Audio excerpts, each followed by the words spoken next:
YouTube, we come back with another video today, y'all. Man, how y'all doing? Like, I had to start the video like that. How y'all doing? Welcome, new subscribers, new people. Hey, how you doing?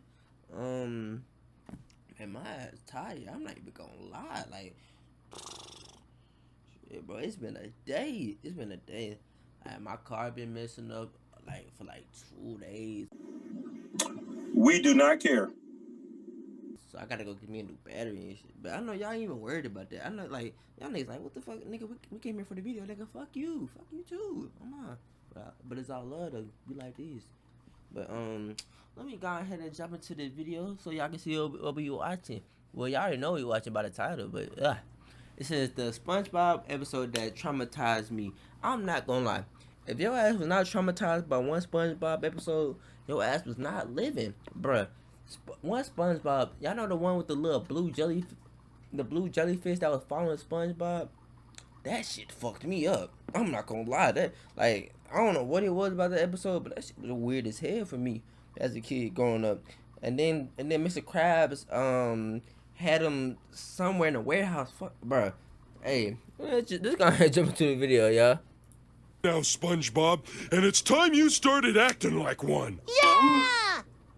Oh, but I'm not sure I know how. For any show that has been running for over 10 seasons, Yeah. is bound to have some episodes that go a bit deeper than the surface. And SpongeBob SquarePants is no exception. SpongeBob has many episodes that are beyond childish and obviously aimed at children. But it also has very many other episodes where some main plot details fly right over kids' heads. This often makes it seem that this show was never really made for children at all. That's why today I'm going to be going over one episode in particular that seems to go way deeper than it initially appears.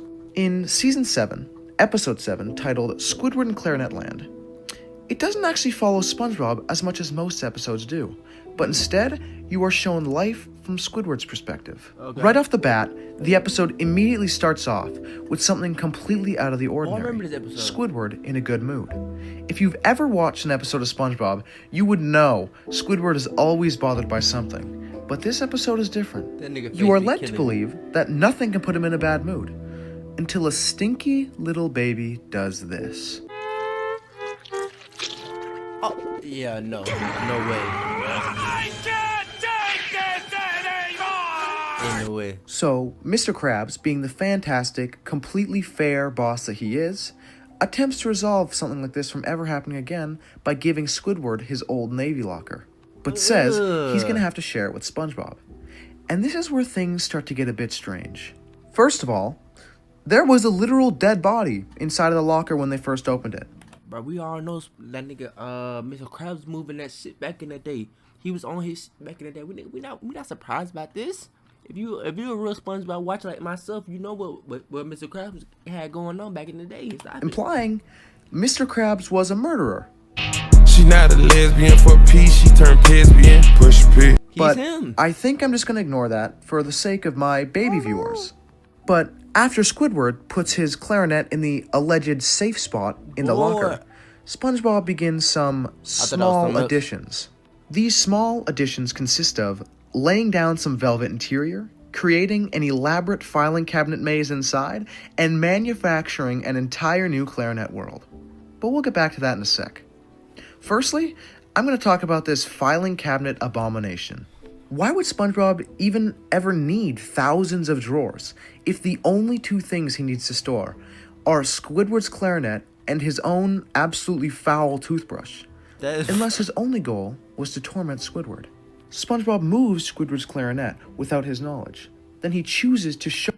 Bro, y'all think that nigga SpongeBob be doing this, like he go out his way to like fuck with Squidward on purpose?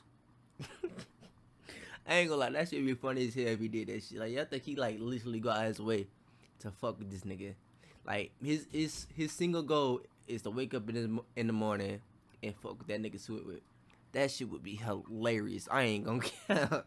You know how fuck that would be? Like nigga, yeah, I'm finna fuck with that nigga. Like with Squidward when I pull up to work today. That's some hoe ass shit. Show Squidward which drawer he moved it to, as if to give him a sense of security in knowing where his own clarinet is being stored.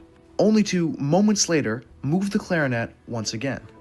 Obviously, just like it would with anyone else, this causes some annoyance within Squidward. SpongeBob then gives Squidward the number of the drawer his clarinet is being stored in, but instead of his clarinet, he finds a note telling him it's not there. Oops! Did I say 1018.2-E? I meant 2000. I ain't gonna lie, that nigga voice is annoying as hell. Nigga, I ain't saying like he sound like that. Bro, what is that man name? That little nerd kid. Like, did I ain't do that? That nigga, y'all know who I'm talking about. Did I ain't do that? 2019.3-F. Sorry. SpongeBob obviously knew that the clarinet would not be inside, but he decides anyways to send Squidward to look.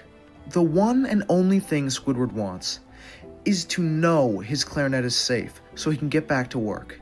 But SpongeBob makes it abundantly clear that he doesn't want Squidward to get his way. Something similar seems to happen in almost all SpongeBob episodes. Squidward gets annoyed with SpongeBob. He tells him to stop, but he never does. Why is this? Why can't SpongeBob just let Squidward be happy? Maybe it's more than just SpongeBob. Maybe it's something way beyond that. This brings us to the next strange part in this episode. The Clarinet Land. Okay. This is the world that SpongeBob built inside the locker. The place he leads Squidward into. But it almost seems as if he's tempting Squidward, antagonizing him, trapping him in a world filled only with clarinets that are too big to play, and the only one small enough for him runs away. And when chased by Squidward, he's led right into the head of a massive eagle. But I don't believe... Hey, bro, I ain't gonna lie, bro. This low-key go back to what I've always been saying. Don't chase. Especially y'all guys out there. Y'all love a good chase. Like, y'all love chasing after the girl. Like, sometimes I tell niggas this, and they still go chase after a girl and don't understand why she keep running. Bro, it's a chase for a reason. If you chasing something, it is running from you. Goofy, stop chasing. And do you see the fucking the retwist? Oh my god. Boy, oh my boy. Hey. Yeah. Boy, don't yeah. Stop playing with me. I'm him. Believe the director's chosen eagle for no reason. In verse 32:11, in the book of Deuteronomy, it is mentioned that the eagle represents God itself, where in Clarinet Land, the eagle seems to have a similar role, for he states, I am the keeper of the horned forest. State your business here. implying that he is the ruler and determines what and what doesn't take place in his world, similar to a greater being such as a god. Okay. And if he truly is a god, he also states that no clarinet is owned and all shall be free, which is quite sad if you really think about it. The one and only thing that makes Squidward happy is his ability to play the clarinet. I don't know why that nigga can't even play that shit good. That nigga is ass. And now he's being told by a legitimate god that he is forbidden, seemingly tearing away his only source of euphoria in his already sad life. After disrespecting the great eagle, he is swallowed alive, only to find none other than SpongeBob SquarePants, standing inside the stomach, holding Squidward's clarinet. But, of course, instead of giving it back to Squidward and ending his suffering, he runs away. This causes Squidward to fall deeper and deeper into the stomach of the eagle while chasing SpongeBob. And this, ladies and gentlemen, this is the part that traumatized me as a child.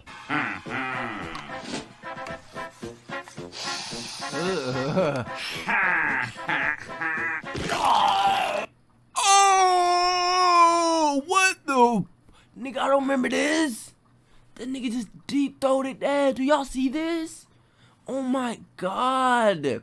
That's not even a deep throat. What is that? That's deep head or something. Whoa. Hey, yo, what? Did I just say that? Hey, we're gonna keep the video going. Oh my god. I do not remember this. I swear the movie Hereditary took inspiration from this scene.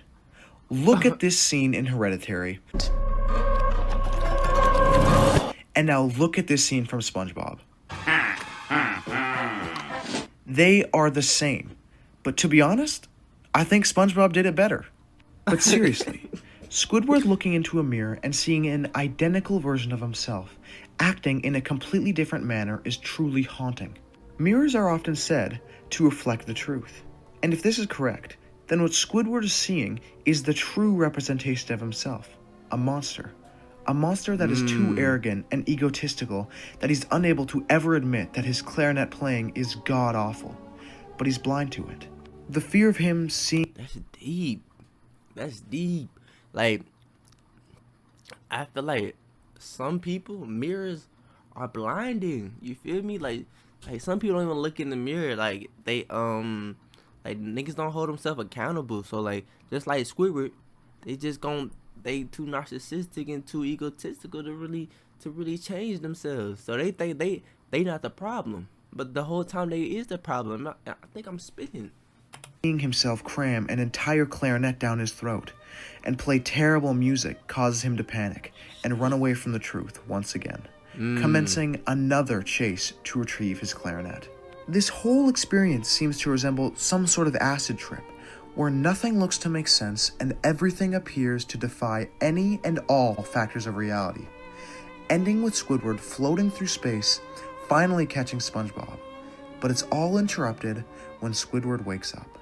Yeah, Squidward wakes up, curled in a ball inside of the tiny locker. None of it was real. It was all inside of Squidward's Whoa, that boy Patrick kind of fucking dummy thick. locker. Do y'all see this? None of it... That boy got ass. That boy got ass. Wait, but why that nigga stomach poking out like that? What the fuck? What the hell? Where's this nigga arms? Where's anything? What? It was real. This nigga It was SpongeBob. all... What the fuck? What the fuck? This nigga. What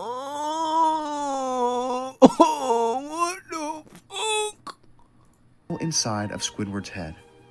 It was all a hallucination. This part stood out to me as something more. It directly feeds into the theory that Squidward suffers from depression. In some cases of severe clinical depression, the diagnosed will experience hallucinations, ranging from simple things in the background to basically being stuck in a dream state while awake, and in Squidward's case, entire new worlds.